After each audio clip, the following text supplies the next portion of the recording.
गोरक्षा, तुझ्या डोळ्यात पाणी का?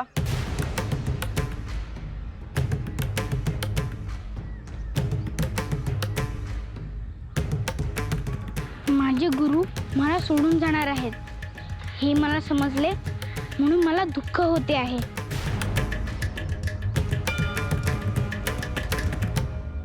सुख आणि दुःख या भावनांच्या पलीकडे तुला जायचे आहे.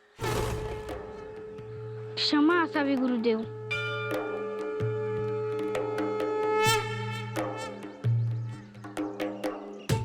बारा वर्षाचा काळ तपश्चर्येमध्ये सहज निघून जाईल. त्यानंतर तुझी आणि मच्छिंद्राची भेट पुन्हा होणार आहे. मी त्याला सांगितले आहे की मी ब्रह्ममुहूर्ताला प्रस्थान करेन. आणि आपणही उद्याच ब्रह्ममुहूर्तालाच साधनेला सुरुवात करू.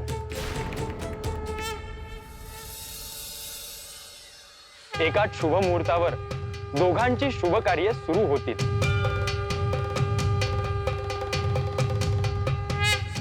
गोरक्ष, मी इथे आहे तोपर्यंत तुला काही सांगायचे असेल, बोलायचे असेल तर तू बोलावस. होय गुरुवर.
गोरक्ष,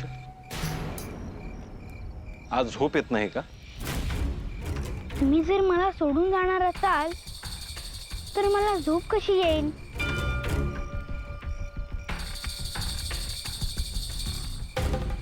परंतु तू झोपलास तर मी जाण्याच्या आधी तुला जागा करेन. तुमचे ब्रह्ममुहूर्तावर जाणे निश्चित झाले आहे का? होय गोरक्ष, त्यात आता बदल होणार नाही. परंतु एक ध्यानात असू दे, मी कुठेही असलो तरी माझे लक्ष तुझ्यावर असणार. याचा अर्थ मला जर तुम्हाला काही सांगायचे असेल तर ते तुमच्यापर्यंत पोहोचेल ना? होय गोरक्ष, श्री दत्त महाराजांचे दर्शन होण्यासाठी सुद्धा खूप मोठी तपश्चर्या लागते. आणि तू तर साक्षात त्यांच्या सहवासात असणार आहेस, तेव्हा त्यांचा योग्य सन्मान होईल याची काळजी घे.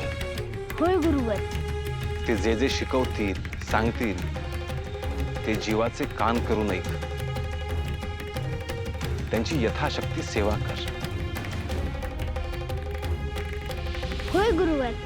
12 वर्षानंतर तुम्ही मला कुठे भेटाल?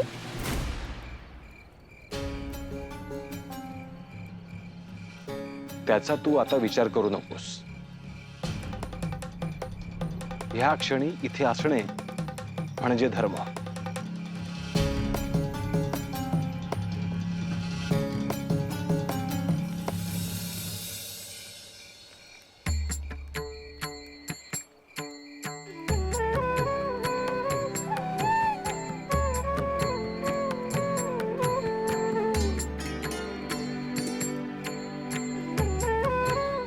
गुरु शिष्य जागे आहेत तर.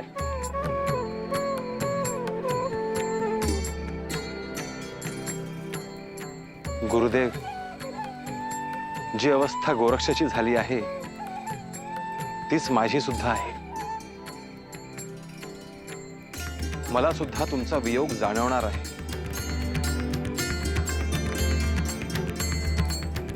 आपण कुठेही असलो तरी आपण एकमेकांना पाहू शकतो.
गुरुवर,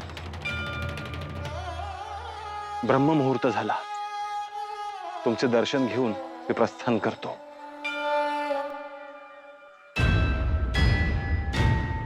हातात जे कार्य घेशील त्यात यशस्वी होशील.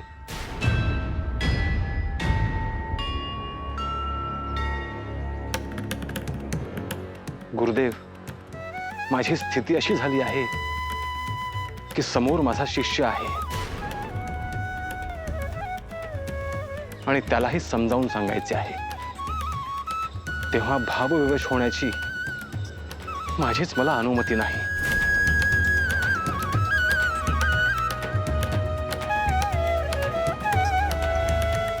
मी समजू शकेन.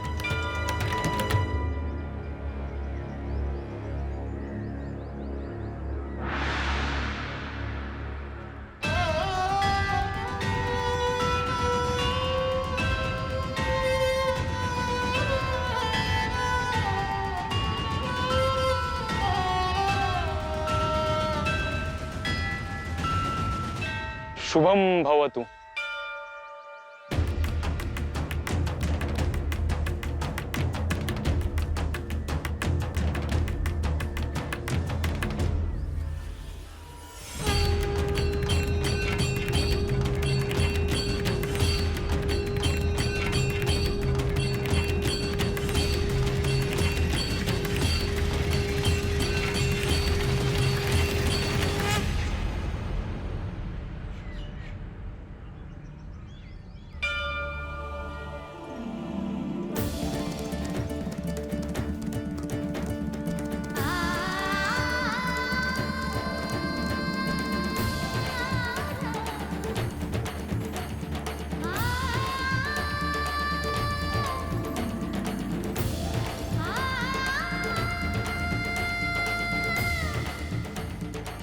गोरक्ष, मी जे सांगितले होते ती घटिका जवळ आली.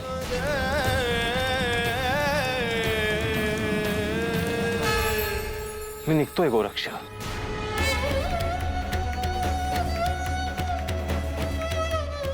मला काहीच नाही बोलायचे. मला ठाऊक आहे तुला माझा राग आला आहे, परंतु 12 वर्षानंतर ह्या गोरक्षचा गोरक्षनाथ झालेला पाहायचा आहे मला.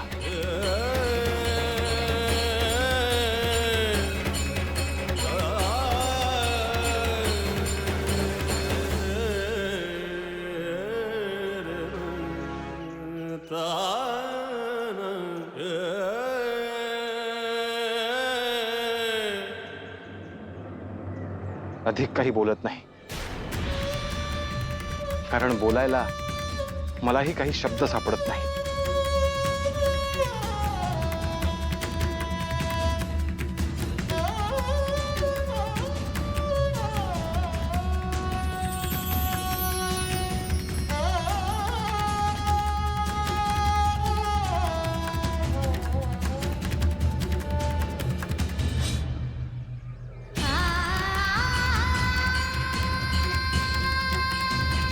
शुभम भवतु.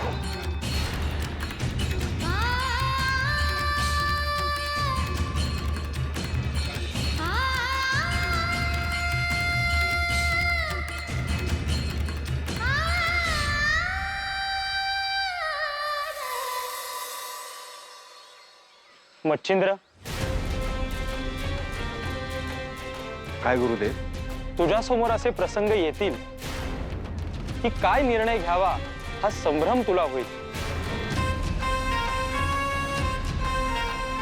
परंतु सर्वस्वी निर्णय तुझा असेल.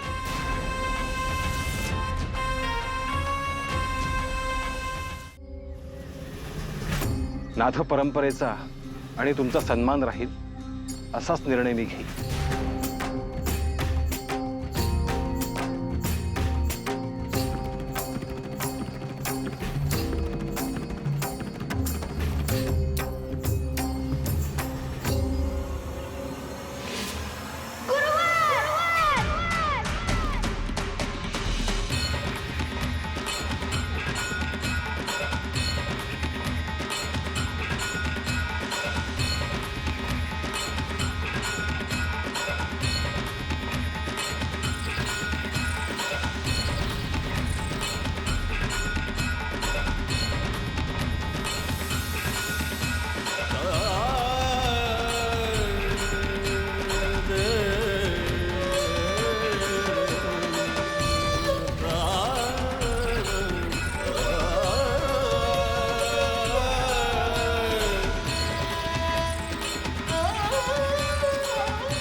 गोरक्ष, आता मीही मागे वळून पाहणार नाही आणि तूही मागे वळून पाहू नकोस.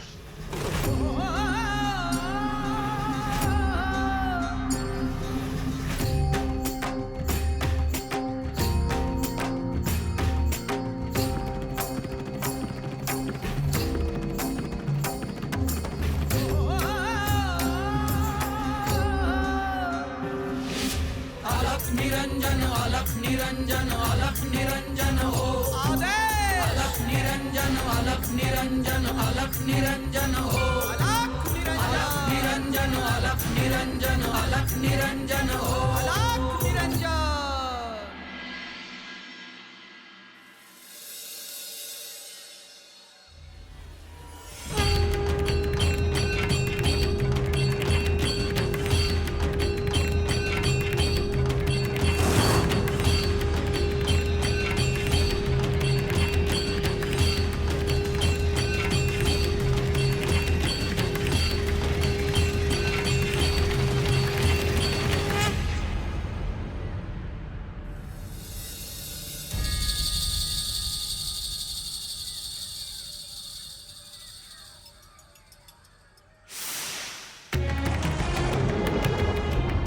गोरक्ष, खूप प्रतीक्षा करावी लागली ना? आज पहिले स्नान आणि पहिला अभिषेक आपण या भूमीतच करूया.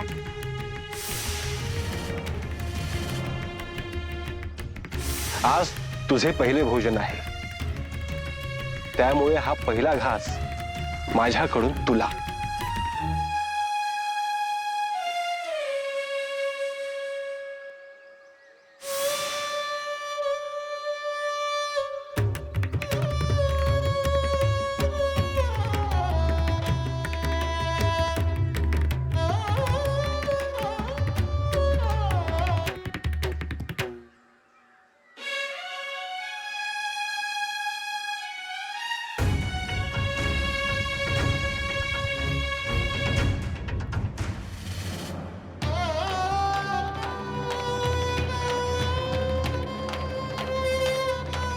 गोरक्ष,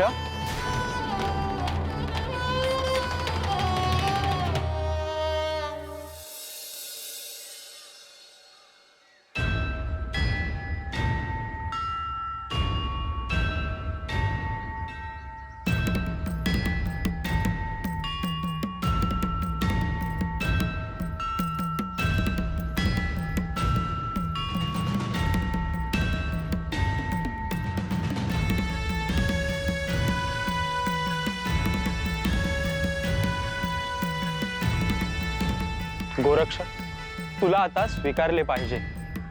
तुझे गुरु श्री मच्छिंद्रनाथ आता तुझ्यासोबत नाहीत. हा वियोग केवळ 12 वर्षासाठी आहे. 12 वर्ष तुझ्या कठोर तपश्चर्येत सहज निघून जातील. होय, मी प्रयत्न करेन. आता तुला तुझे चित्त एकाग्र करत न्यायचे आहे. अनेक साधना पद्धती तुला शिकवायच्या आहेत. माझ्या गुरूंनी मला सांगितले आहे, तुम्ही जे जे मला शिकवाल ते मी पूर्ण समर्पण करून शिकेन. पुढील 12 वर्षासाठी कडेचे सगळे जग पूर्णतः विसरून तुला आतला प्रवास सुरू करायचा आहे. माझे गुरु माझ्या सोबत नाहीत. या दुःखातून सावरायला मला वेळ लागेल,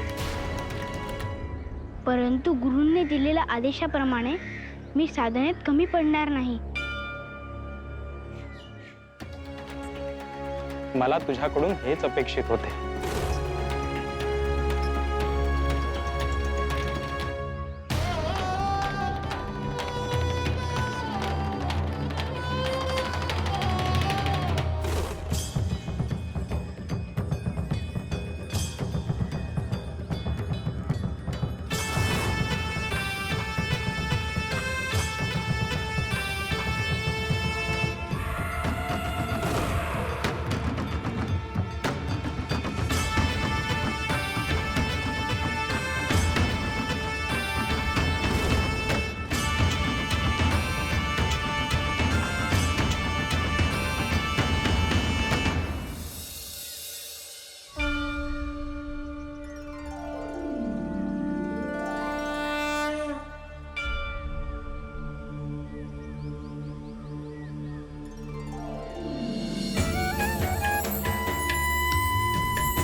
गोरक्ष, प्रत्येक क्षण महत्वाचा आहे.